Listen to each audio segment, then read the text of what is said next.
Thank you for joining us this morning for the 2019 Federal Election Candidates Breakfast. I know many of you, but for those of you that don't know me here in the room, my name is Carlos Patafora, and I am the recently appointed president of the Sault Ste. Marie Chamber of Commerce. We have a lot to cover this morning, and so just before we get going on that, I'd like to offer a nice warm welcome to our candidates and thank them for joining us this morning during this busy time with their campaigning. And it means a lot to the Chamber that you're here. And to those of you who have come out to hear the candidates, thank you again for joining us. I just want to take a brief moment to acknowledge the members of the Chamber's Board of Directors that are here this morning, Brad Gregorini and our Treasurer, Mike Stone. Basically, we all know that this election is a pivotal one, and it's pivotal for the businesses here in Sault Ste. Marie. And we're hoping that this morning's forum will assist you in making informed decisions. The Chamber of Commerce, while it's a nonpartisan organization, recognizes the impact of public policy on business, and that is the responsibility of all levels of government. And as we've set out in our strategic plan, our role as your chamber is to amplify the voice of business for business-friendly public policy. I'd like to take a moment right now and reflect on the fact that we in Canada have a democratic right to vote. And that democratic right to vote is available to us through the sacrifices of the men and women in our military service. And those folks have fought for us to uphold this right throughout our history as a nation. It's our personal responsibility to ensure that every citizen recognize and exercise this inalienable right, and that we encourage participation in the democratic process. So welcome back. Before we get started, I just wanted to take a few moments to explain the process of today's discussion, just for everybody's benefit and the candidates' benefit. So I'm happy to say all 5 candidates appearing on the local ballot are joining us this morning, so that's fantastic.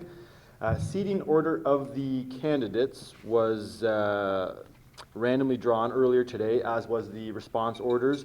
So candidates, please kind of look to me just for your cue as to when it's your turn to speak. More importantly, when it's not. We'll start the forum by allowing each candidate 3 minutes just to come up to the podium and outline their platform beliefs, whatever they'd like to share with us. Following the platform presentations, we will move into the question period. We'll start off with a few questions from the chamber and the various sources where we've gotten our questions, and then we'll take a moment to go to the floor just to see if there's any questions that someone wants to ask, and then we'll move back into our prepared questions, and as time allows, we will go with the flow. Also, in order to maintain fairness, with each new question, there will be a different candidate asked to respond first, and the order after that first response will be random. So again, I will direct everyone. Due to time constraints, we may not be able to pose all the questions that we've prepared for today, but that's just the way it goes sometimes. Questions for today's forum have been derived from a variety of sources, including a survey of our chamber members, the Canadian Chambers of Commerce Vote Prosperity Platform, as well as the Sault Ste. Marie and Canadian Chambers of Commerce policy resolutions. At the end of the question period, we'll give each candidate 2 minutes to come back to the podium and just give a bit of a summary, wrap things up, and other than that, we should be good to go. So I will pass the mic over to Terry, and he can start us off. Thank you very much.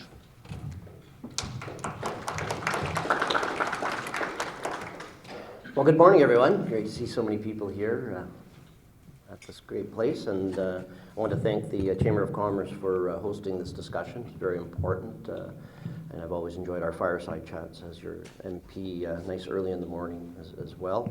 But I would like to begin before we begin, to acknowledge that we are gathered today on the territory of the Anishinaabe, especially the Garden River and Batchewana First Nations, as well as the historical Sault Ste. Marie Métis people as well. So it's been an honor to serve as your Member of Parliament over the past 4 years. Over the past 4 years, we've seen unprecedented investments in our city. More than $11 million invested to create our smart grid, because the economy of the future will rely on clean energy, and we need to diversify our local economy. We've seen more than $3 million invested in small businesses, nonprofits, and community organizations through the Canada Summer Jobs Program. As a father of 2 young adults, I know that we need to invest in our city to make sure that young people have opportunities to work here, live here, and stay here. I'm proud that our government invested $106 million in the Sault steel industry, protecting 14,000 jobs and 8,000 pensioners. Just this week, Chrystia Freeland, Canada's Minister of Foreign Affairs, came back to Sault Ste. Marie to recognize how important Sault Ste. Marie was in the fight against steel tariffs. When Donald Trump put his unfair and unjust tariffs on Canadian steel and aluminum, our Liberal government went to bat for our steel industry and our steel workers. Sault Ste. Marie was a battleground against Donald Trump's tariffs, but we stood together as Team Canada, including the awesome work of the local Chamber of Commerce, and I must acknowledge that here today. Thank you. We didn't waver, and because of that, we got the job done together. Today, I'm proud to say that we got those tariffs removed and lifted, and we know that tariffs still exist on other countries. But I know that this important work is not yet done. I know that our steel industry still needs support, and that's why, if re-elected, I will continue to advocate for the Sault Steel. My record speaks for itself. As MP, I've worked with many of you over the past 4 years. I'm proud of my record. I've worked hard and gotten results. What my Conservative rival does not understand is that he's running on Stephen Harper's record. 2 recessions, cuts to services, all the while giving tax cuts to the 1%. We can choose to keep moving forward, or we can go backwards. So on October 21st, I humbly ask for your vote. Thank you very much, and I look forward to your answers to your questions and comments during the session. Thank you. Okay, thank you very much. Next, we'll hear from Sarah. Thank you.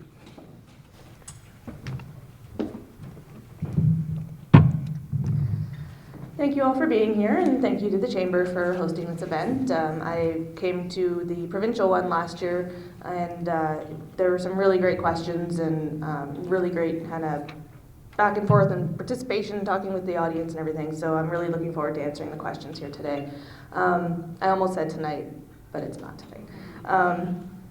So I was born in Sudbury, and my family moved here when I was 2, when my parents bought the Midas on Great Northern Road, just down the road from here. So, you know, I grew up watching the struggles of a small business, and, you know, things went really well for a couple of years, and then the steel plant took that big hit in the 90s, and from there I just, you know, I watched my parents get more tense, and, you know, my dad would come home from the shop, and my mom would ask, you know, how did you do today? And sometimes it was good, and sometimes it was not so good, and, you know, so I recognize that, you know, small business is really hard. It's hard on a family, it's hard on individuals, and you know, but it's a really important part of what the Sioux is and what we have here. And I'm really proud of the NDP's commitments to both individuals and businesses. I think that all of our commitments really support people who are willing to make that investment in our community. You know, things like universal pharmacare will save businesses up to $600 per employee per year. You know, making sure that education and training opportunities are available will help both individuals and employees. And so I think that what we offer will help both individuals and businesses, will help boost the economy. So I'm really looking forward to answering any questions here today, and thank you again for coming out. Thank you very much. Next, we're going to hear from Sunny Spina. Sunny? Good morning, everyone. Thank you so much for being here today. I've made an attempt to try and meet everyone in the room before the meeting started here today. So if I haven't had a chance to meet you, I'd like to introduce myself. My name is Sunny Spina, and I'm pretty sure that everyone in this room recognizes me and knows me as one of the candidates in the upcoming federal election. So a couple of things you may not know is that historically I have worked for the police service here for 17 years. I've also been a teacher at Sault College, and I'm also a small business owner. Because in March of this year, I had to take an unpaid leave of absence from the police service in order to run for the federal election. Now, that was an investment that I was willing to make in this community, and at that time, I decided I needed to start a small business. So I do recognize a few people in the crowd here from my business and from some of the interactions we had, and I want to thank you for being here and choosing to be here this early in the morning. And secondly, I want to thank you so much for the investments that you have made in our community. You've clearly chosen to invest in Sault Ste. Marie by hiring people here, buying products here, and buying services here, and continuing to invest in our community with your sustained business. Now, it's important that we have a government that not only recognizes that, but makes it easier for you to do that. Now, you may also not know that over the last few years, I've been approached many times to run for politics by many different parties. And it wasn't until this year that I chose to do it. Because 4 years ago, I wasn't involved in politics. And then something happened. Justin Trudeau got elected. And I watched what happened to our country, and I watched what happened to my city. And that's not acceptable. I've dedicated my life to serving this community and to serving the people in this community. And I intend to do that moving forward. Now, for small businesses, we recognize that Justin Trudeau's crippling carbon tax is going to hurt businesses. His increases to EI premiums and CPP premiums are going to hurt small businesses. His attack on small business cannot continue, and his increased taxes on small business cannot continue. Otherwise, you won't be able to reinvest in our communities. So what's a Conservative government going to do for you this fall? That's the ultimate question. Well, we're going to repeal those crippling taxes on your businesses.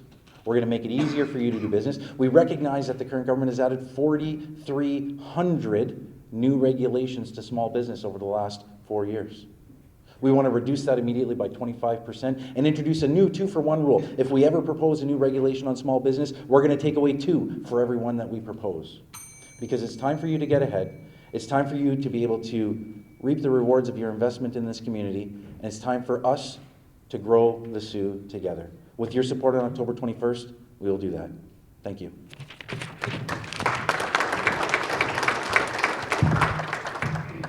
Thank you, Sonny. Next, we'll hear from Mrs. Scotto. Good morning, everybody. So nice to see all these smiling faces this early in the morning. Thank you to the Chamber of Commerce for having us here today and putting on this event. It's so important for all the candidates like us to get together to express and explain to you what our party and our platforms are and what we are going to offer to you. But 3 minutes isn't enough to go through all of my party's platform. I'm from the People's Party of Canada. Right now we have 16 very coherent policy platforms. 14 of them were written a year ago.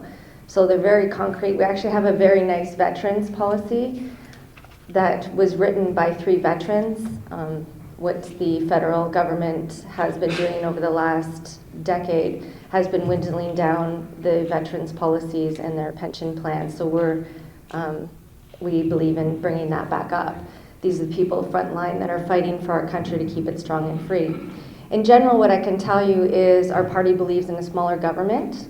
Our party believes in stopping outside and overseas spending for these social activities that goes on. There's a lot of money and infrastructure, and there's a lot of problems here we have in Canada.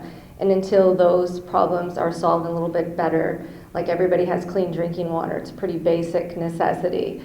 And living in a country this strong and this viable, and it's disgrace to know that we have communities out there that are suffering. So we believe in helping these northern communities.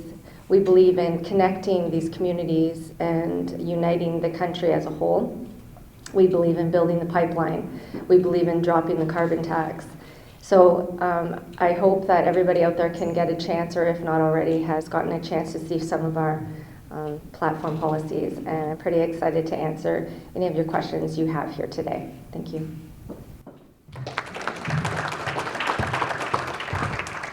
Thank you very much. Finally, we'll hear from Mr. McLean.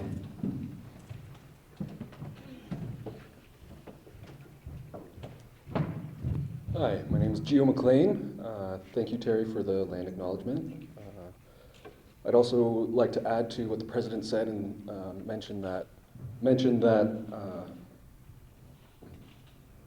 much of the voting rights that we have are also due to the protest of many people throughout history. Suffragettes, for example, without them, women would not be able to vote. So I wanted to acknowledge that as well. About me, I'm a mental health worker with the Canadian Mental Health Association. I'm also an educational assistant with Algoma District School Board.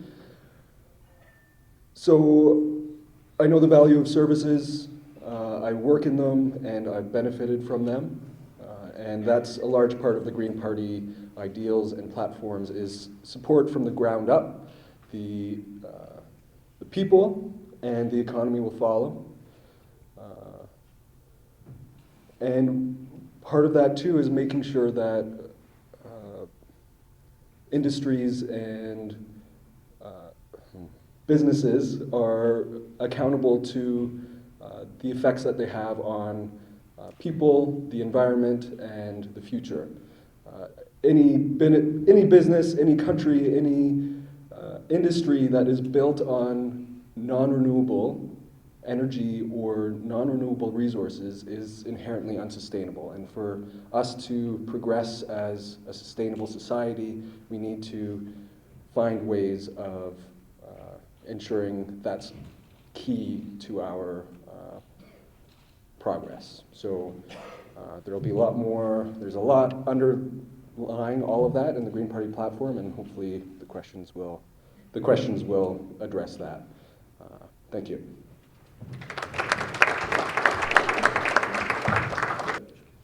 Okay, so question number 1. How will you and your party strengthen the competitiveness of local businesses and support economic growth and innovation? Question number 1, we'll start with Sarah. So thank you for the question. Like I said, I think that the majority of our platform really supports economic growth, and we know that when we invest in people, that businesses invest. You know, we've got points like universal pharmacare, so making sure that all employees are healthy helps businesses. You know, you won't have employees calling in because they couldn't afford their medication, so they have to go to the ER. And then introducing more affordable childcare. So again, you won't have employees calling in because they don't have access to childcare that day, or you know, the people who are qualified for positions will be able to apply because they won't have to be staying home with their children. And then we also have, you know, direct investments planned, things like creating a new, you know, we know that we need to move away from fossil fuels as we go forward. So we'll be investing in new greener technologies and the manufacture of those technologies. And so we're going to be making sure that every community gets some of that investment. And so I'll be making sure that a good chunk of that comes here to the Sioux, and that we'll be seeing those good jobs here in the Sioux. But honestly, I think that, you know, we do have specific pieces in our platform directly to the economy and to direct investments, but I think that the solid point that I want to make sure comes across is that when we invest in people and when we invest in communities, that boosts the economy, that helps businesses, you know, that gives them access to better employees, healthier employees, educated employees. So that's really the best way to look at our commitments. Thank you very much. Next, we'll hear from Amy.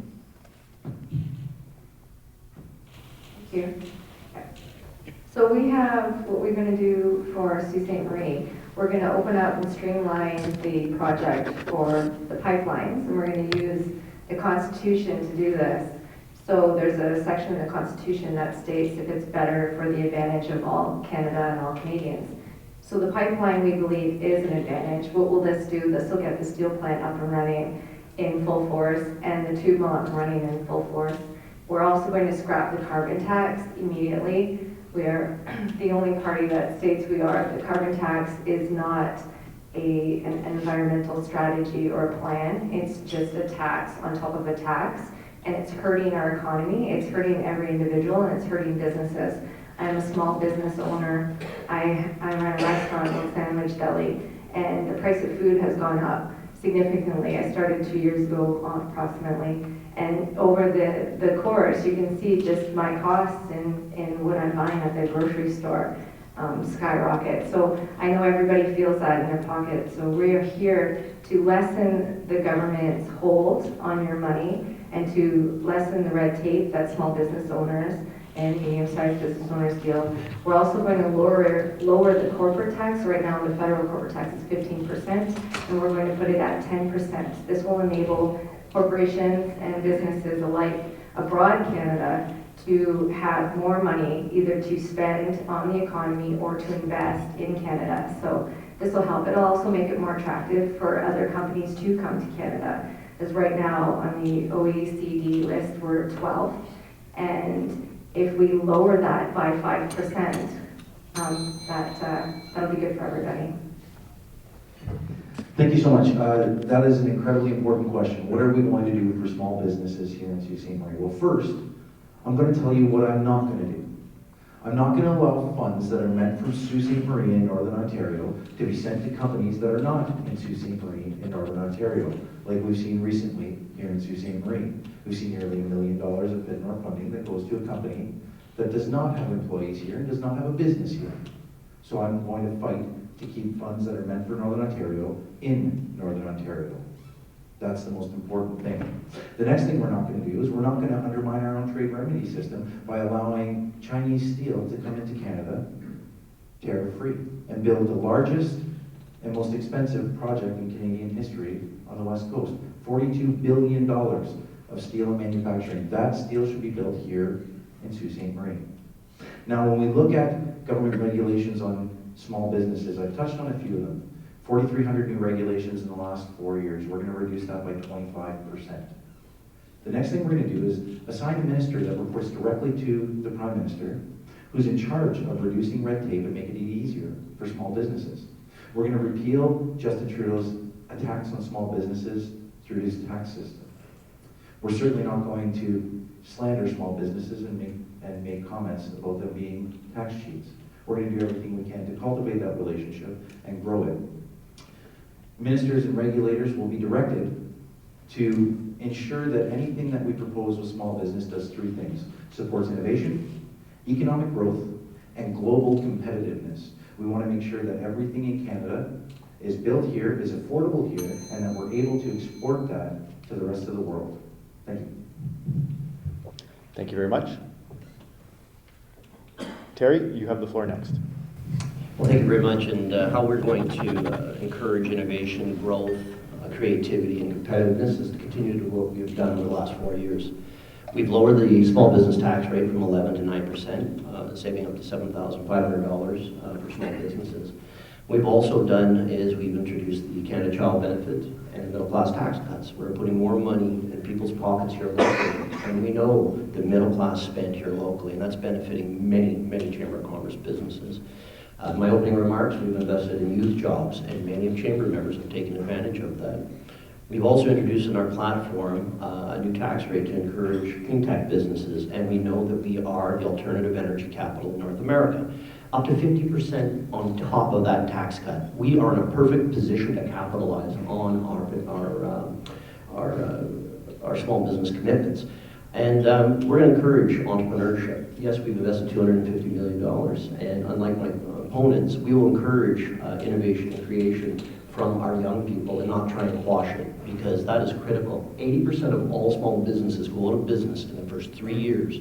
We need to be cheerleaders, not trying to undermine them, and we should be celebrating the success and our youth and how intelligent and how great they have done for our community, because youth have even a more difficult job. And we need to celebrate the success, and I think about chamber initiatives like PACE, positive attitudes change everything. So we don't need negativity trying to undermine our local young entrepreneurs. I saw that one of them was just celebrated across Canada by a big national award. So I think that's incredibly important. And we also have $500 million to put into a green fund from the TMX development that we've approved twice. Thank you. Thank you very much. Lastly, we'll hear from Tio. Saving the best for last here. So, first thing, with small businesses and medium businesses, the plan is to reduce red tape, reduce the amount of paperwork that needs to be done, because that takes, I imagine, so much time out of your hands that you could be putting instead into developing new areas and into other aspects of the business. But beyond just the specific business stuff, we want to invest in transportation. It's so difficult to get from Southern Ontario to the Sault Ste. Marie, and allowing for rail, passenger rail from there to here would open up so many opportunities for tourism and jobs associated with rail and transportation would be immense. Additionally, we're hoping to create retrofits for, I believe it's 10,000 homes yearly. Sorry, don't quote me on that one. But retrofitting homes and investing in infrastructure and electrical grid across Canada is part of that. We have, thanks to Terry and previous governments, a lot of renewable energy in the Sault, and allowing that to go across Canada would benefit businesses as well. Thank you. Okay, thank you very much. Moving on to question number 2. How will you and your party address climate change and support a low carbon economy without creating an uncompetitive business environment? And for this, we're going to start with Terry. Well, thank you. 2015 I read it because I knew that the economy and the environment go hand in hand. The opposition parties believe that you can only do one or the other. I believe we can do both because we've seen it here in Sault Ste. Marie. We have invested in Helene solar panels, for instance, $3 million in loans. And they're producing some state-of-the-art technology and research. It's putting us on the map.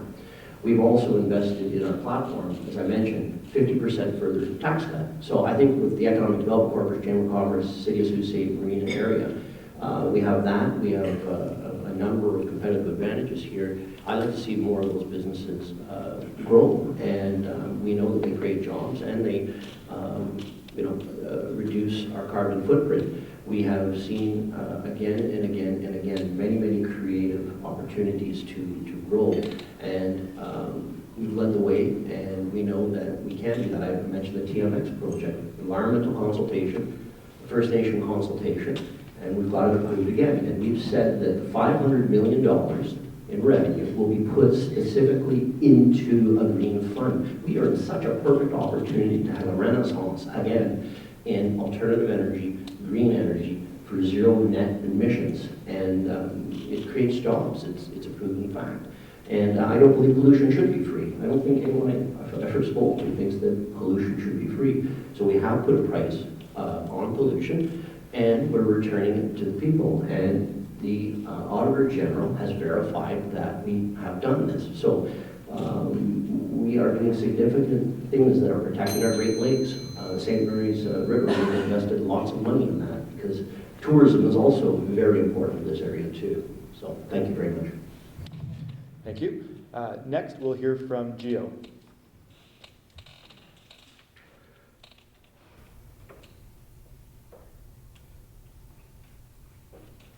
Part of the Green Party is dedicated to tackling climate change, and part of that is because green economy is the greatest economic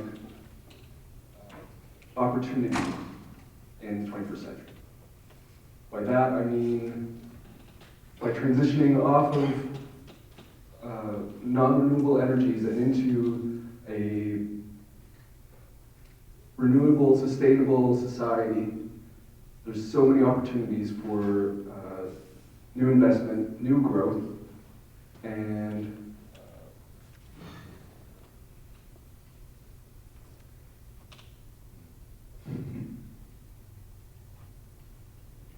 sorry, give me a moment.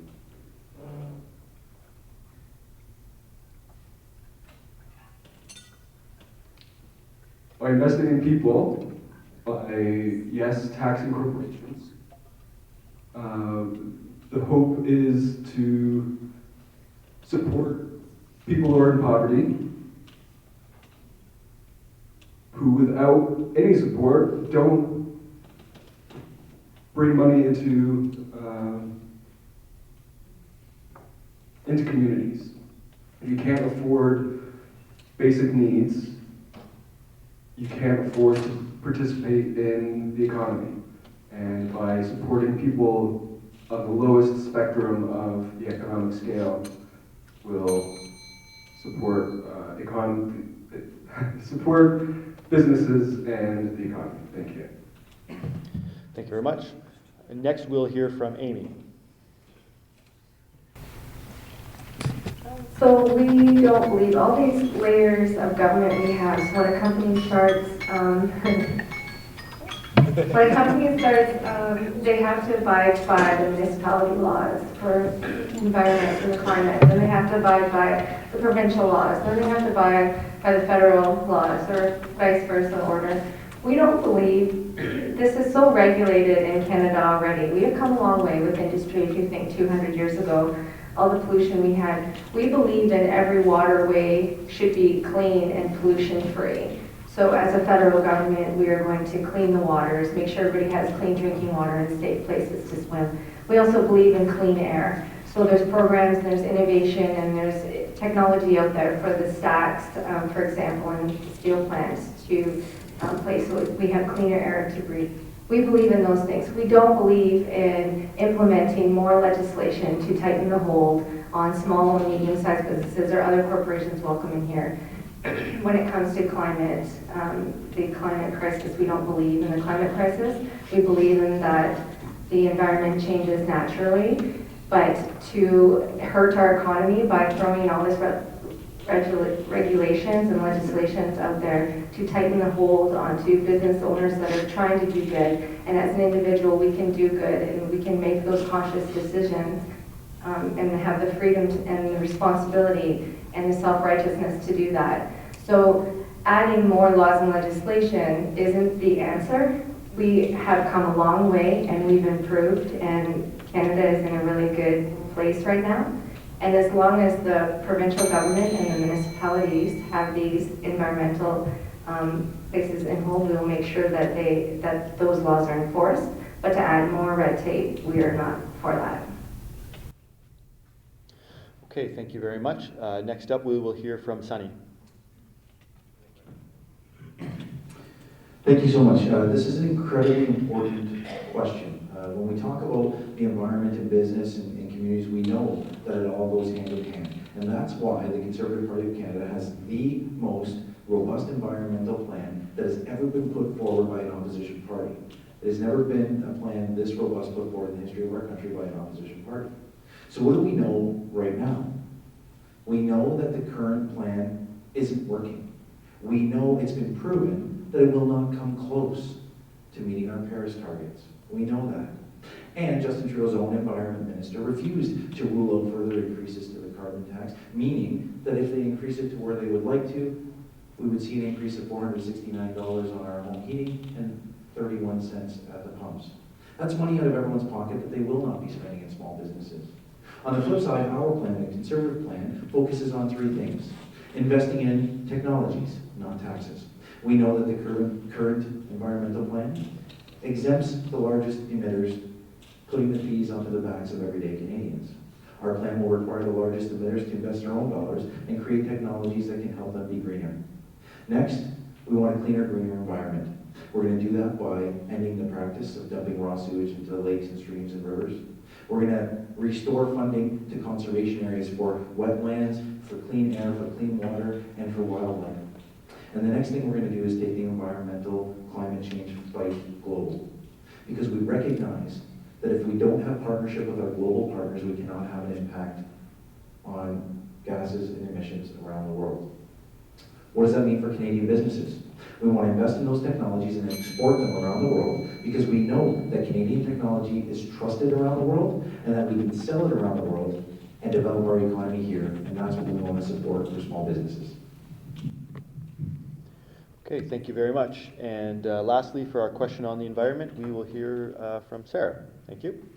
Thank you. So we know, and I already mentioned, that we need to move away from fossil fuels to a greener economy. So doing that, but doing it in a way that makes sure that nobody loses their job and no business is negatively impacted in that transition is the cornerstone of the NDP's commitments right now. So number one, we'll be investing in, like I said, those new renewable technologies, the research and development and the manufacture of them. So we'll be creating 300,000 jobs over the next 10 years by investing in those technologies. And at the same time, we'll be making sure retraining opportunities are available to workers so that if their job is impacted or if they decide that they would like to preemptively move to a new technology, those retraining options are available, and then employees are available to the businesses that are investing in these technologies. And then at the same time, we'll be investing in or helping individuals and businesses retrofit buildings so that by 2050, all of the current Canadian housing stock is retrofitted. So again, that will create more jobs.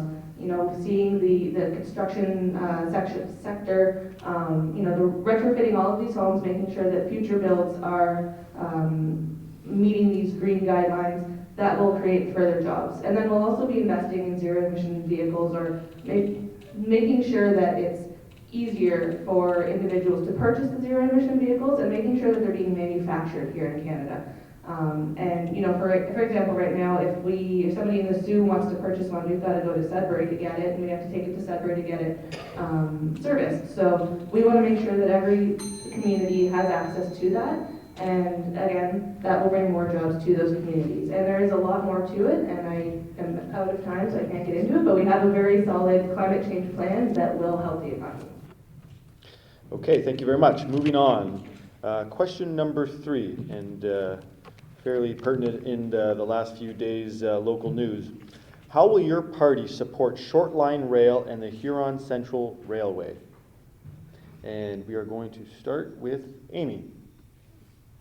Okay, although this doesn't fit in any one of our specific things, but we want to unite Canada and we want to help the northern communities. So right now what's happening in a lot of the Indigenous communities, they're isolated. The cost of living up there is horrendous. Any item they need delivered is unhelpful and spoken of. And when they closed the railways down for people couldn't get to their camps, I fought that was a few years back, but I was one of the protesters fighting that don't close it because we have all camps up there. So it seems like it's not fair. What happens with these railways is they get privatized or at least are not abiding by the system. And they need to invest into keeping these lines open for the better of all Canadians as a whole. So we would support keeping the lines open and we would support investing money to have these railways across Canada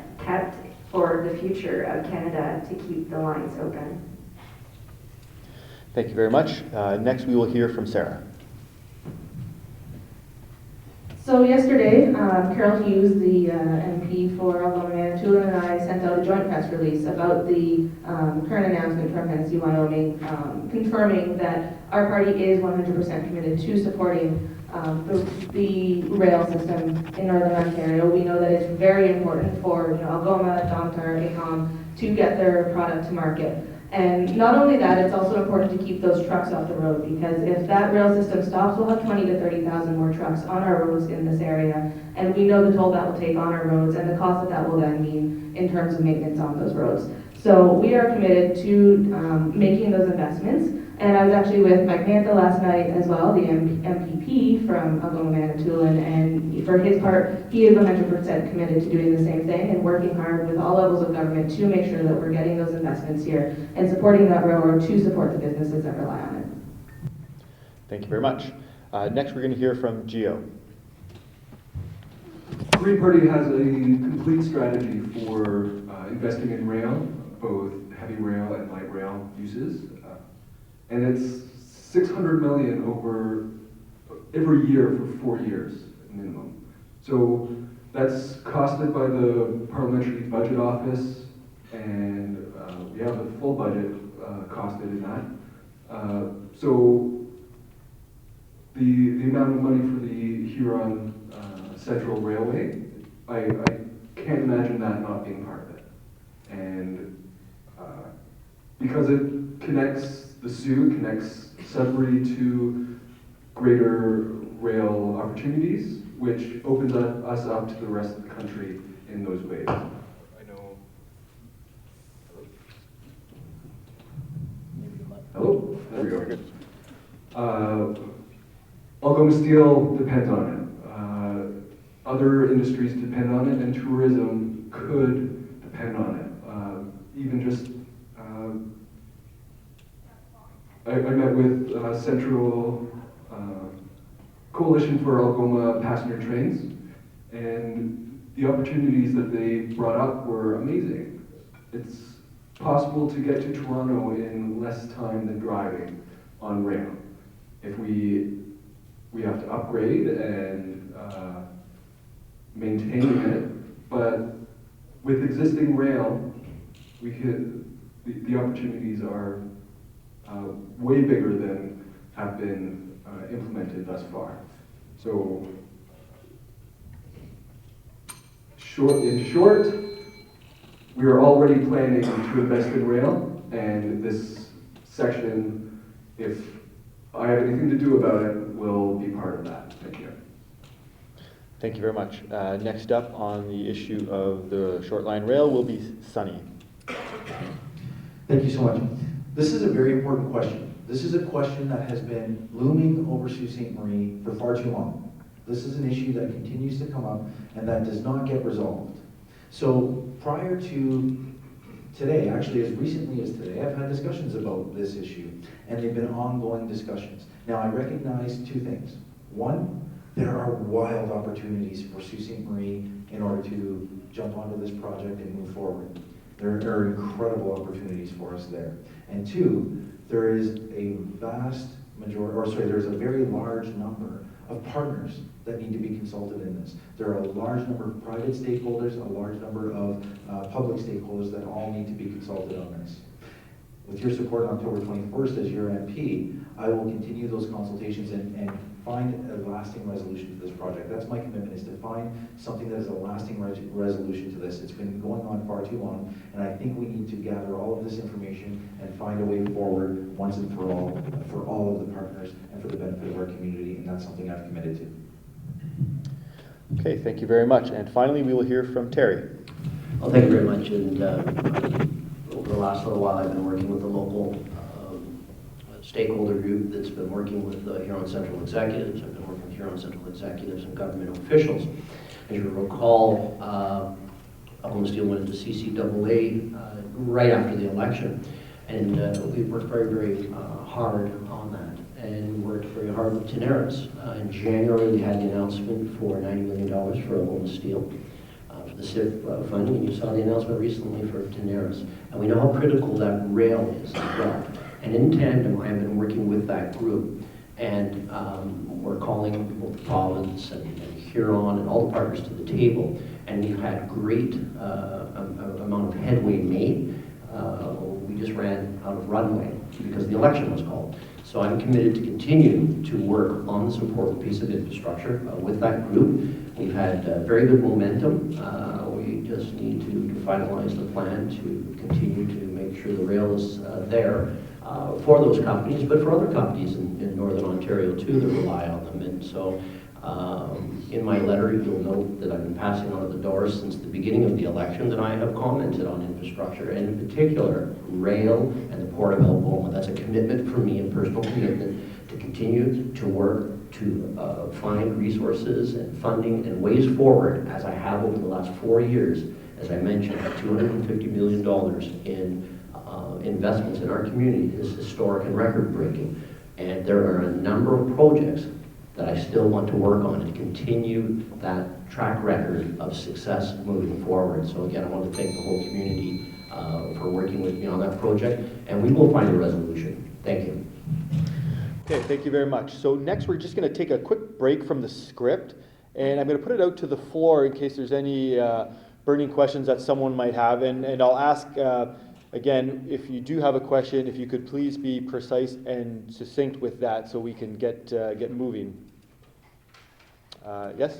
Good morning. My name is Joe Fertese, and I'm here this morning with Steve Butland and Allison Corbituk, and we are members of the Huron Central Stakeholder Task Force that has been working for the last year to ensure that Huron Central, in fact, has a long and sustainable future in our region. And at the risk of appearing to be somewhat repetitive, we want the candidates to understand that the Huron Central Railway is an important piece of Northern Ontario transportation infrastructure, linking communities from Sault Ste. Marie through Espanola to Sudbury. Many communities and their major industries, including Algoma Steel here in Sault Ste. Marie, Domtar and Espanola, and Ecom Forest Products in their center, rely on this line to keep them competitive and viable. Additionally, the potential for further economic development along this line in the future is very much dependent on the HCR. The rail line is in need of major capital improvement, and without investment by the senior levels of government, HCR will be unable to continue to operate and has announced, as you have indicated earlier this week, that it will have no option but to terminate its operations early in the new year. HCR officials and our task force have been working with the politicians and bureaucrats of both the federal and provincial governments for almost 2 years, but despite promises and commitments from both, no such investments have yet been made that would allow HCR to continue on a long-term basis. Given the announcement of this past Monday and the obvious significance of the continued operation of HCR and its impact on hundreds of direct and indirect jobs and businesses, we would ask each candidate to repeat. If elected, would you commit your full and unconditional support of the railway, and if so, what immediate steps, what immediate action, because we're at the 11th and a half hour right now, as all of us understand, what action would you undertake to guarantee the sustainability of this very important piece of Northern Ontario transportation infrastructure? Thank you. Hi, Joe. Thank you for wanting that clarification. As I said, $600 million investment every year for 4 years is right in our budget. It's one of our priorities, and I can assure you that it will be one of mine. Specifically, Huron Central Railway. I think it's really important for the city and for the nation as well. So I'll be right there with you. Okay, next we're going to hear from Terry. Thank you very much. And to answer your question, Joe, we'll pick up right where we left off. I would, your support and being reelected on October 21st, we can begin on October 22nd, back at that table, back working hard. We're very close to a resolution. And one of the things that I have to highlight and underline is this government is about investing in infrastructure, and we've proven that. With the $250 million that we've invested here locally. I think of the Domtar that you just mentioned, not in my riding, next door, but important. We invested $28 million in there to support those great jobs. So we do need to pick up where we left off. Our platform is very clear. We are about investing in people, in communities, and infrastructure, and we're going to continue down that path. Thank you. Thank you very much. Next, we'll hear from Sunny. Thank you so much for the question. And first of all, before anything else, I want to thank you personally for your commitment and your contributions to Sault Ste. Marie. They've been nothing short of historic over the years. So thank you for that. I personally really appreciate it. This question I really appreciate, and I appreciate the way you brought it forward because you're absolutely right. They were very clear in their media release that they had commitments 4 years ago from the federal government, and nothing has happened. That won't continue on my watch. If I'm elected as your MP on October 21st, I don't work for you at election time. I work for you every single day and every minute of that day because I've already committed myself to do that for this community right now, and I intend to continue it. So those conversations I would immediately bring action to, and I would immediately work with you and every other stakeholder to find a resolution to it. Thank you very much. Next up will be Sarah. Thanks for, asking for that clarification. So, like I said, the MVP at both the federal and provincial level have made this a priority. It was part of the provincial platform last year, and it's part of the federal platform this year, and including our Northern Ontario platform. So we are fully invested in working together with everybody involved, bringing, all of the stakeholders, all levels of government to the table.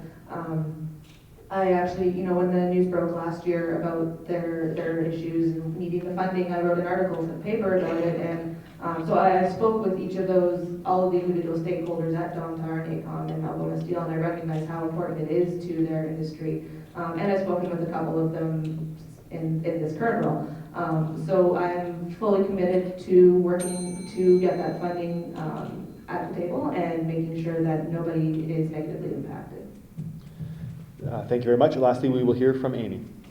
Thank you for that question. So I fully believe if elected as MP for the Sault Ste. Marie riding, I will 100% back up the rails. We want open communities. There's places you can't get by road. We need these railways. Lots of times government makes these decisions or they won't invest because there's no return on it. But there's base needs that we have, and as small communities, this is one of them. So keeping these lines open is extremely important for all Canadians across the board. And we don't believe in just helping big cities or big corporations. We believe in assisting all Canadians because we're all here together. Okay, thank you very much. Again, I'll open it up to the floor if anyone else has a question that they would like to ask the candidates. Okay. Please. The Missinaba Cree First Nation have just finalized their business plan. It's the third revision of their business plan to get passenger rail service restarted from Sault Ste. Marie to Hearst. My question is, what will you do to ensure that the funding for operations, that's the last thing that they need in order to get the wheels rolling. So what will you do to ensure that rail funding would be available for the operations for Missinaba Cree to get passenger rail restarted? Okay, clearly a hot topic this morning. So again, because we're still talking about the rail and the infrastructure, I'm going to say let's keep it to 1 minute again, and we're going to start with Sunny, please. Thank you, and thank you again for your continued support of this. I know we spoke several times over the last few months here, I guess it's been, about this specific topic. Now, Chief Gauthier is nothing short of inspiring when you speak to him, especially about this topic. It's incredible to note that they are actually the very first First Nation entity that's ever had one of these rail certificates to be able to operate this. I would absolutely love to be on the ground floor with him and his community and his partners to help move that forward. And I think you and I have had conversations about this in the past, and you know that you have my full commitment to do that, to continue those consultations and those conversations. And any support that I would have as your elected member of parliament would certainly be there to support that. I recognize, especially from the business plan you've put forward, how much of an impact that can have on Sault Ste. Marie. Thank you. Thank you very much. Next, we'll hear from Amy, please. Yes, I think this will help answer that question. So we're going to stop a lot of the social overseas spending on these social activities. So it ends up being billions of dollars that we spend annually overseas. So with that billions of dollars, we can reinvest in Canada in our infrastructure and things like the railway. And one of our platforms is definitely to help the Indigenous, help them give their land rights back to them, help in altering the Indian Act, and make sure that those communities have training programs and build their economy up and work skills and clean water and clean air and proper housing. So along with that, it's such a great initiative that they're doing, taking this railway service, and we would support that 100% and offer them the funding that they need. Thank you very much. Next up, Gio, please. Hi, thanks again for that question. As I said, we have money earmarked for investment in rail, and if we had 3 priorities, one of them would be reconciliation, and part of that is supporting Indigenous communities, Indigenous business, and traditional lands and territories, that sort of thing. I believe that particular rail is over trap lines and connects to traditional harvesting spots as well. So in terms of all the things that is connected with it, I can confidently say that I'll definitely do my best to include that part into the national plan. Okay, thank you very much. Terry, please. Sure. Thank you very much, Dean, and thank you for your passion. We've spoken on many, many a times, and I remember the one time we were speaking when I was driving back to Ottawa. I don't drive back a lot, and we had a long conversation. We talked about those track fees, and you gave some really good insights, which resulted in some good meetings and some really great ideas.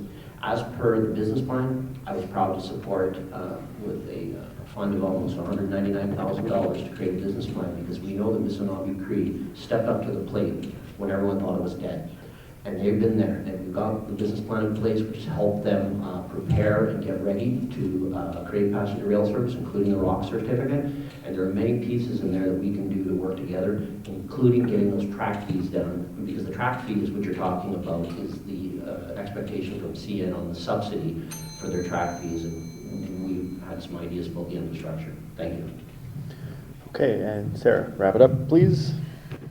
Good to see you again. Thanks for coming today. Like I said when we met, it's 100% a commitment of the NDP to support Northern Rail both at the provincial and the federal level. So that does include the HCR as well as the bear train. And like I said when we met, no matter what happens on October 21st, I really want to work with you guys to move this forward.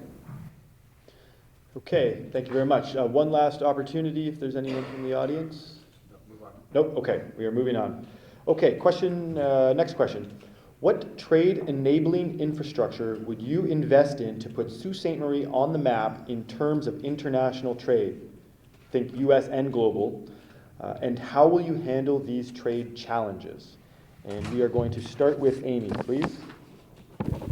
Yes, we want to prioritize relations with main trading partners and work with the White House to reinforce the friendship and the cooperation. One of the things we're going to do is drop the supply management cartel and get rid of it. That was one of the things for the NAFTA deal. So we're definitely willing to just scrap it all together. It's about 19,000 Canadians that it affects, and the NAFTA agreement affects 36 million. So it kind of outweighs there. Plus, it put more money in our pocket. We'll also liberalize trade with as many countries as possible. Create a free, open, and fair system instead of the supply management, like I was saying. Allow Canada's dairy, egg, and poultry farmers to thrive and sell products internationally. Free the economy from interprovincial and trade barriers, and increase competition and raise production and unite the country. We're going to use part of the Constitution 91, Section 2, for interprovincial and equalize the standards. So if you're in the province of Ontario and you have a certificate that qualifies you in the province of Ontario, sometimes that certificate does not qualify you in the province of Alberta. So we want to break those barriers down to unite the country.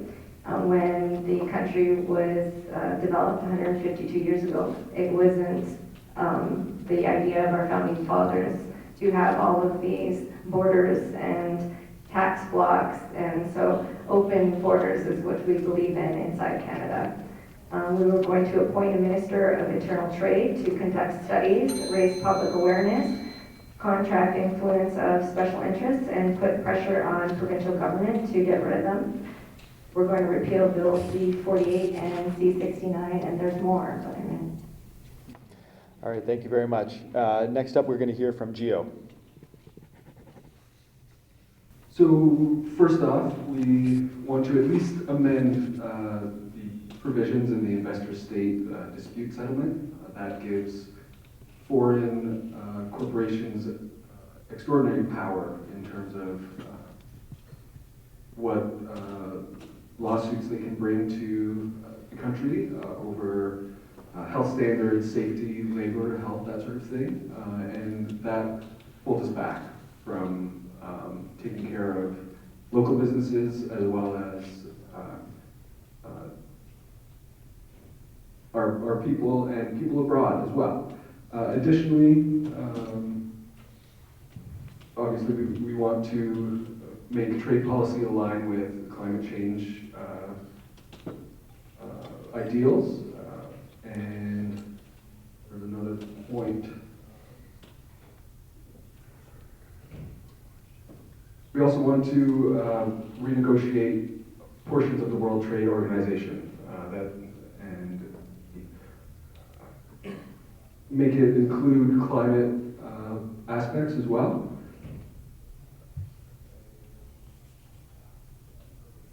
Another large part is to ensure that products are made in Canada and made locally, and that things don't have to travel as far to get to where they need to be.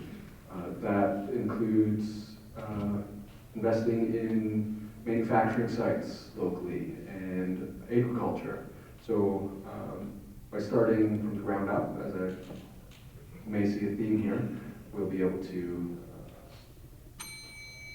make local progress and bring that globally as well. Thank you very much. Okay, next on the question for enabling infrastructure globally would be Sarah. Thanks for clarifying. I was going to make sure that you did say infrastructure. So, like I said, so rail is obviously very important, an important part of infrastructure in terms of trade. So that's an important part of our commitments to Canada, is making sure that rail is up and running and usable to transport goods. And I also, in speaking to ACOM, one of his concerns there was that, yes, rail is good, but they really like to use trucks because it gets their products to market, to their customers quicker. But they're having issues, we know we're running low on transport drivers. So our investments in retraining opportunities will help make sure that we've got more drivers available to get those goods to market. And then we're not, falling behind in that sense. And then also, just kind of, not particularly infrastructure related, but kind of relevant here today, one of our commitments as well is to small businesses to provide supports to help make sure that they can get their product to the global market. So whether that's supporting in terms of infrastructure or helping make sure that they can scale up their production. We want to make sure that small businesses have access to the global market just as much as large businesses do as well. Okay, thank you very much. Terry? Well, thank you very much. As a former city councilor, I understand the importance of the question, and we reference that to multimodal. And we need to continue to invest. Recently, you saw an investment at the Sault Ste. Marie Airport of $1.8 million, which is going to attract 100 new jobs, and it's going to help us get our products in and out of the city by air. We've seen JD Aero go from 6 to 130 there. We've also committed and continue to commit through my letter about working on the Port of Algoma. The Port of Algoma is a game changer for this area, and my commitment is to continue to work with that. I was humbled to sit and be witness to a few of the accords signed by Batchewana First Nation and Garden River First Nation, and I have the credibility and the trust to continue to work with all people in the area, the Métis as well, on large infrastructure programs that need to be done in an expeditious way. We talked about rail, obviously that is important, as well as our highways. We need to work with provincial governments to make sure that investments are happening in and around the area. But we also doubled our gas tax one-top funding for roads and infrastructure within the community, and that's helping us link our interior businesses out to the highways as well, which is absolutely critical. So we have had investments in multimodal and various modes, and we've also put investments forward for local small, medium-sized business to get into the export game, and I've met with a number of them.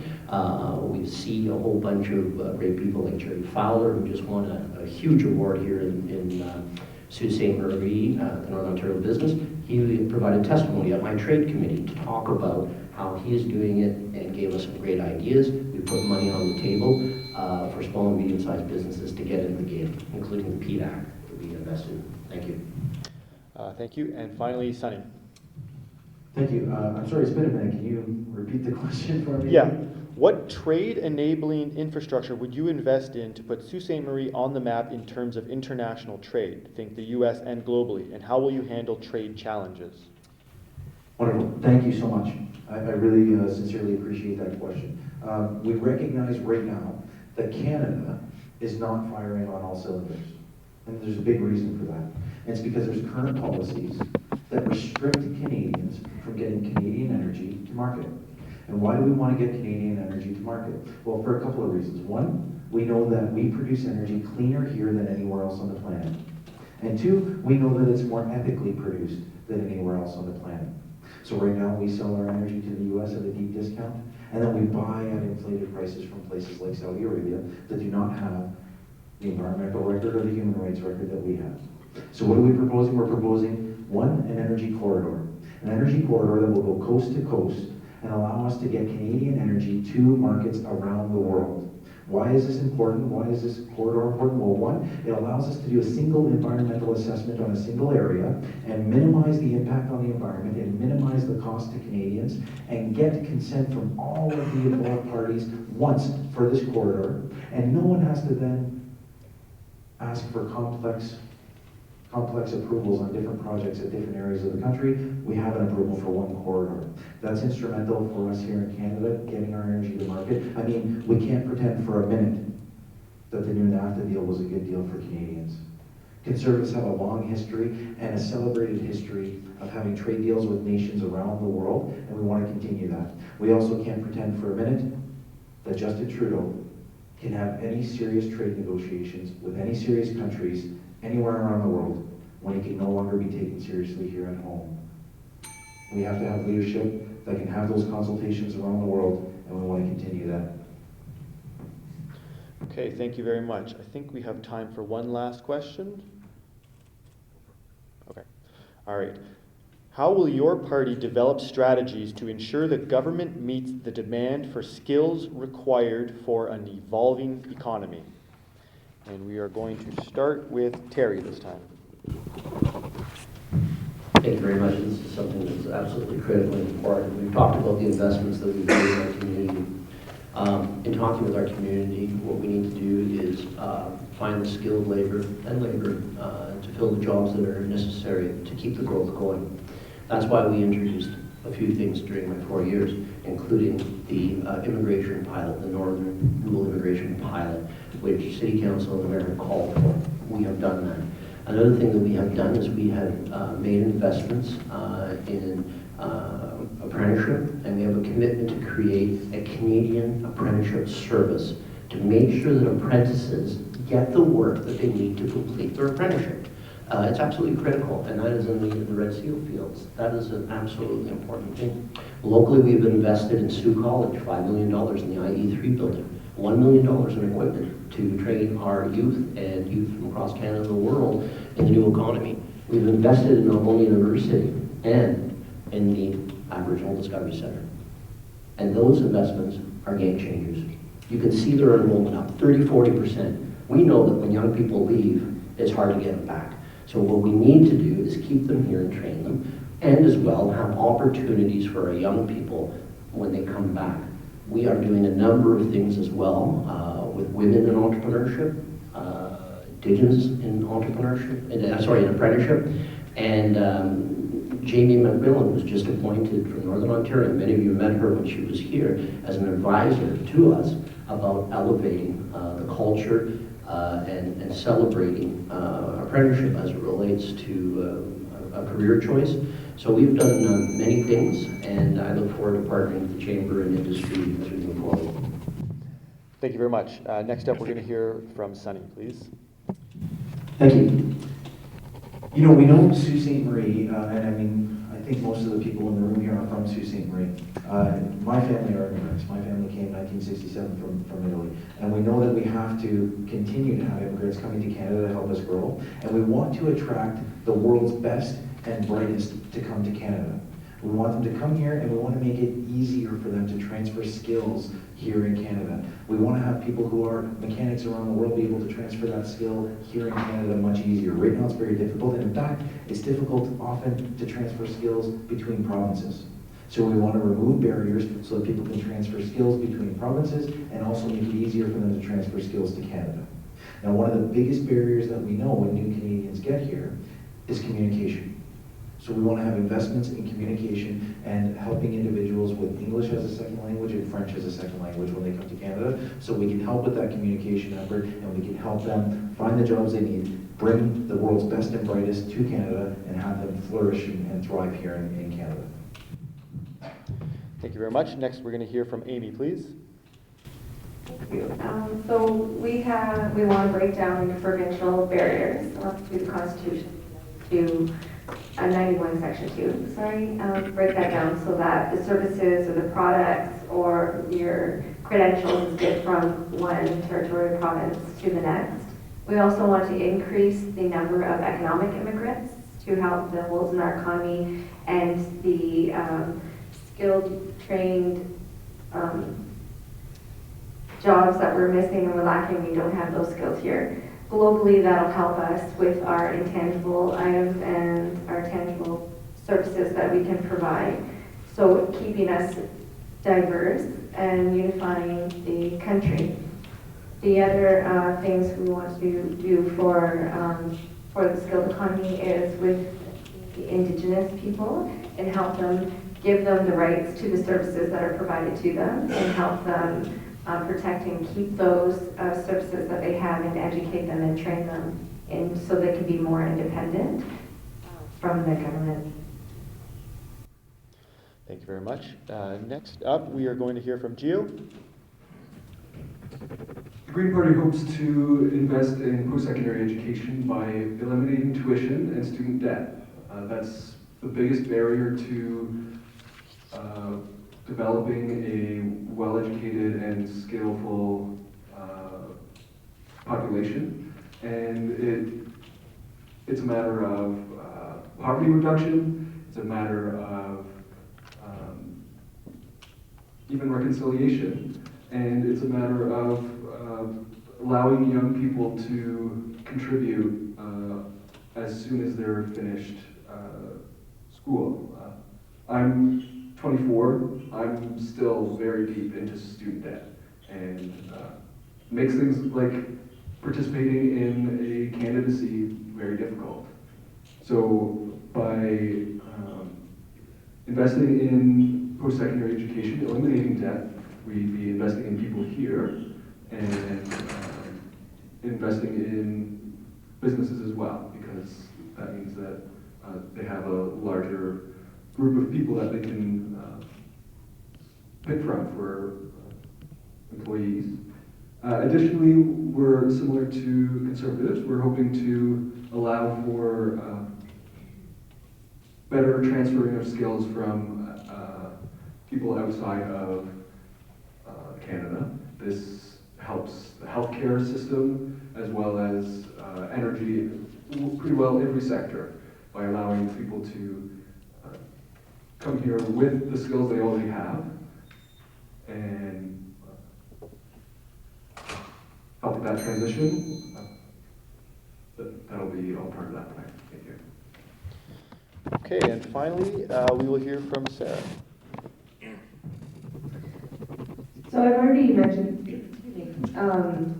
that we want to make sure that training and retraining opportunities are available to workers. So whether that means those, just getting into the field, or those who want to switch fields. So we want to make sure that there are workers available in each of the, each trade or industry in that way. And then I also want to make sure that all levels of government are working with all levels of education to make sure that students are being told the right information about the job market and the jobs that are available. Because I think I'm a prime example. When I was in elementary school and high school, I was told, we need teachers, go be a teacher. And so I was like, oh, great idea, I'd love to be a teacher. So I did my undergrad in history, and by the time I was done my undergrad, we were hearing, no, we have too many teachers, don't do that. So what do I do with a degree in history?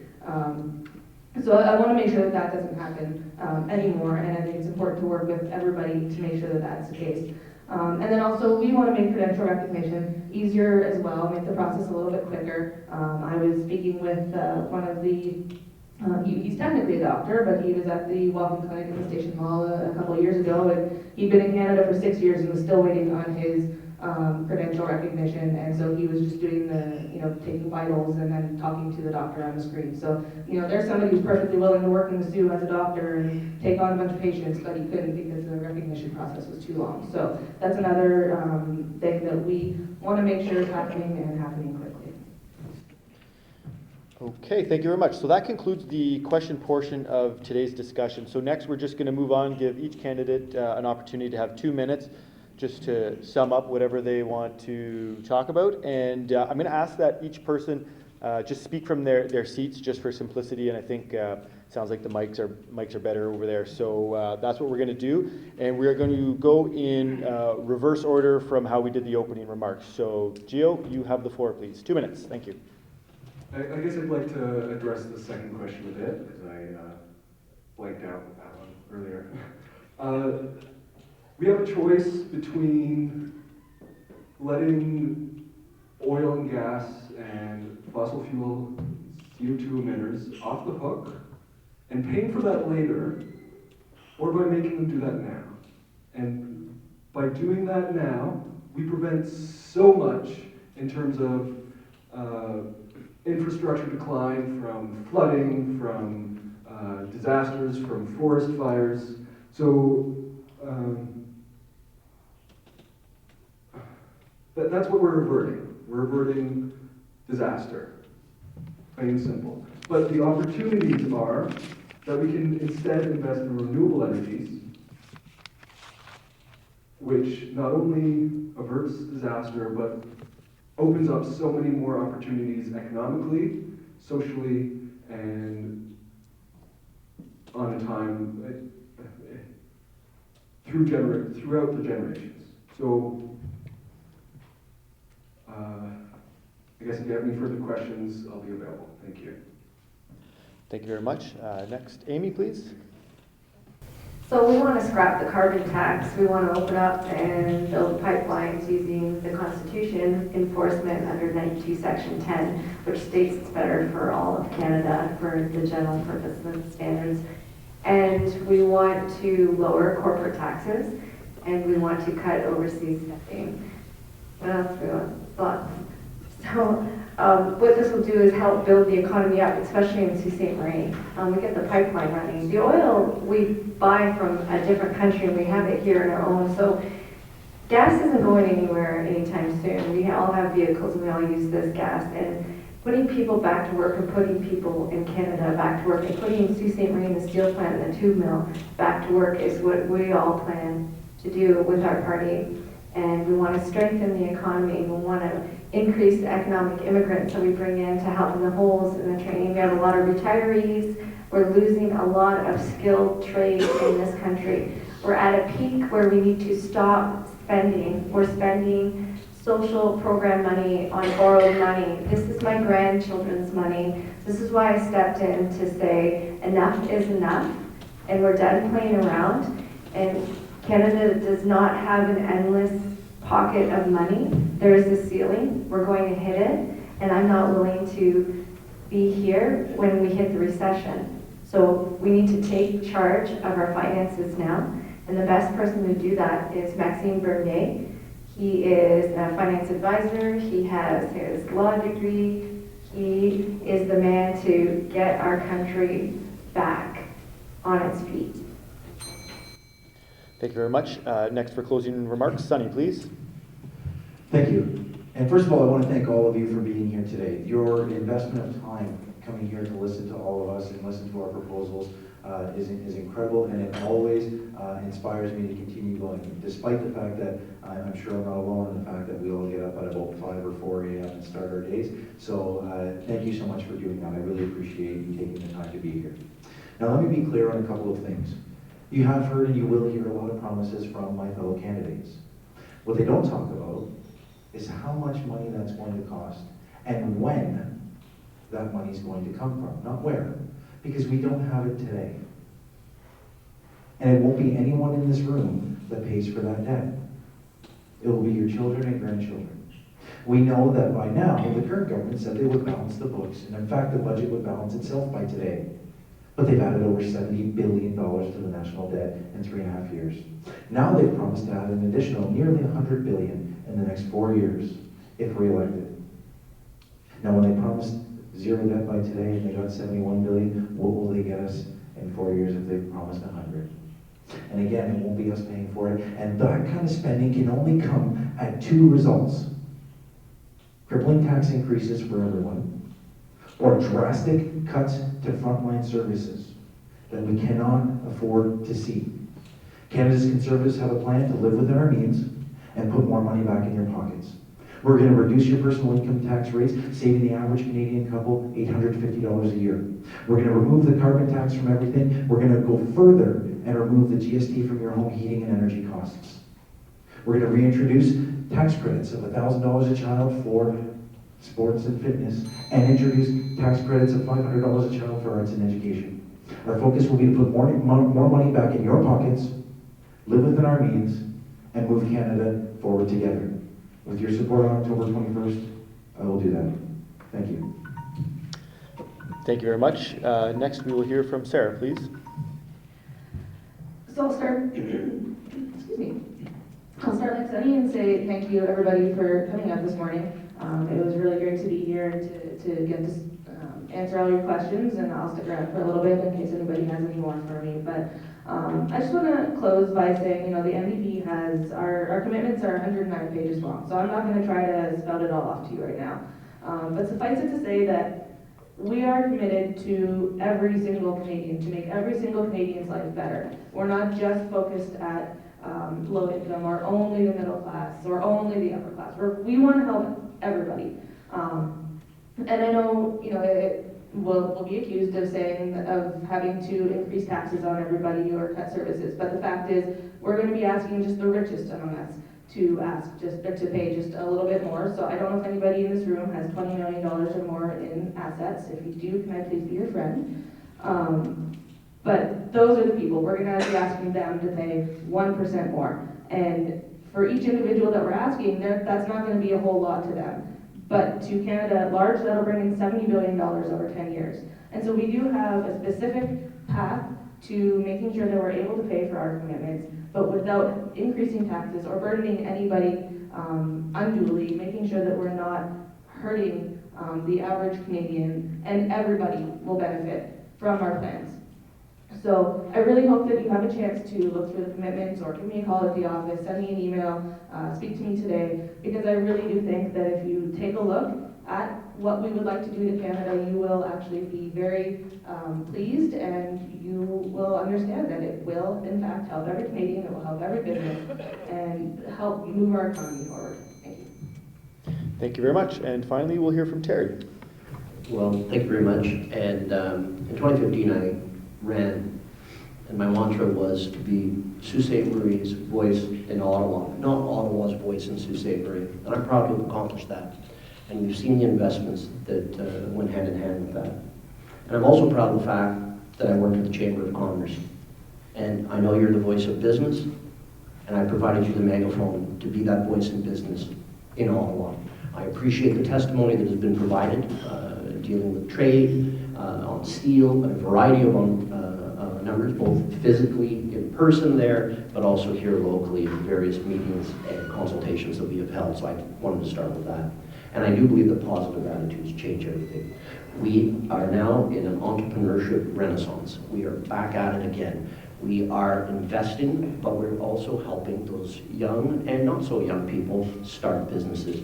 And some of the commitments that we have on our platform that I did not have the time to touch on was the lowering of costs and also cutting some red tape. We are going to cut federal incorporation, the cost, by 75% to send that signal to business people. We're going to eliminate all fees from the Business Development Bank of Canada and also the Export Development Bank for business advisory services like mentorship and training. How critical is that? And we're also starting a brand new fund called the Canada Entrepreneur Account, which will be administered by the Business Development Bank of Canada, and it will help up to 2,000 entrepreneurs start businesses. And my job will be to make sure that we get our fair share of those new businesses started here. We are and have reduced small business tax from 11 to 9%. In this platform, we're going to reduce clean tech by 50% further for 4.5% tax rate. That goes hand in glove with many of other our announcements, and I'm honored and privileged to be here today. Thank you, and I look for your support on October 21st. Okay, so that concludes the questions and discussion part of tonight, or this morning, I guess, sorry, it wasn't that long. And I just want to thank everyone for coming up and having a very professional, respectful discussion, talking about some of these issues that are very important to a lot of people in the room. So very much appreciate you guys taking the time, because I know these next couple weeks are busy. As we wrap things up, I'm just going to ask Carlo to come up here and just provide some closing comments, and we'll let everyone be on their way. Thanks again. So on behalf of the Chamber of Commerce, thanks everybody for coming out, and particularly to the candidates. We wish each of you best in the rest of the campaign. I guess the last quarter mile, perhaps? Yep. Anyways, regardless of the outcome, I think it's very important that we acknowledge the fact that it takes someone with conviction and courage to put yourself forward in an election, and we appreciate the fact and congratulate you in making that commitment to try to secure the opportunity to represent our community in Ottawa. And I'd like to express thanks to the staff and management at Quattro Hotel and Conference Center for their assistance in organizing this morning's event. Folks, that brings us to the end.